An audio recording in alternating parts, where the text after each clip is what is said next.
Sa'd ibn Abi Waqqas was no ordinary commander. He was one of the Prophet Muhammad's closest companions, the man whose arrows at the Battle of Uhud were said to have been blessed by the Prophet himself. Later, he became the general who crushed the Persians at Qadisiyah, one of the greatest victories in early Islamic history. His name carried power, his armies carried discipline, and his reputation was that of a leader who always brought his men back. But history remembers one order he gave not for its triumph, but for its silence. Sometime during his campaigns, Sa'd ordered a detachment of his army to march across the desert.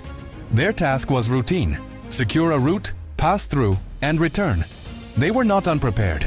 These were men hardened by battle, trained to cross sands where caravans often perished. They carried their supplies, they knew the desert's dangers, they marched with the confidence of experience, and then they vanished. At first, it seemed like a delay. Soldiers in the desert could be slowed by storms, broken camels, or hostile tribes. Sa'd waited.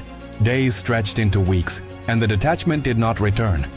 Scouts were sent, retracing the path. That is when the mystery revealed itself. There was nothing. The desert showed no signs of the hundreds of men who had walked into it.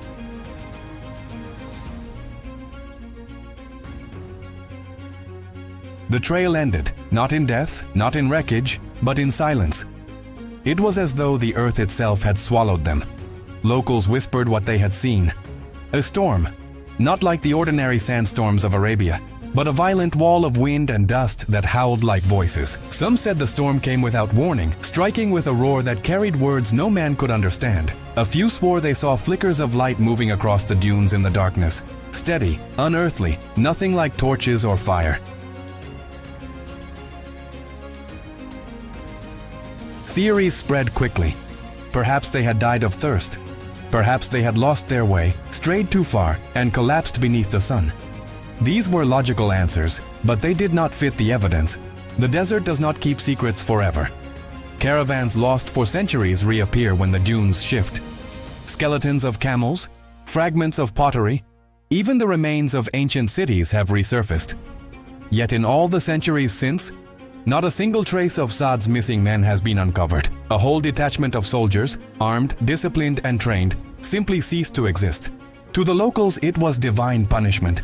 To others, it was the work of unseen forces, jinn guarding forbidden paths, spirits of the desert angered by trespass.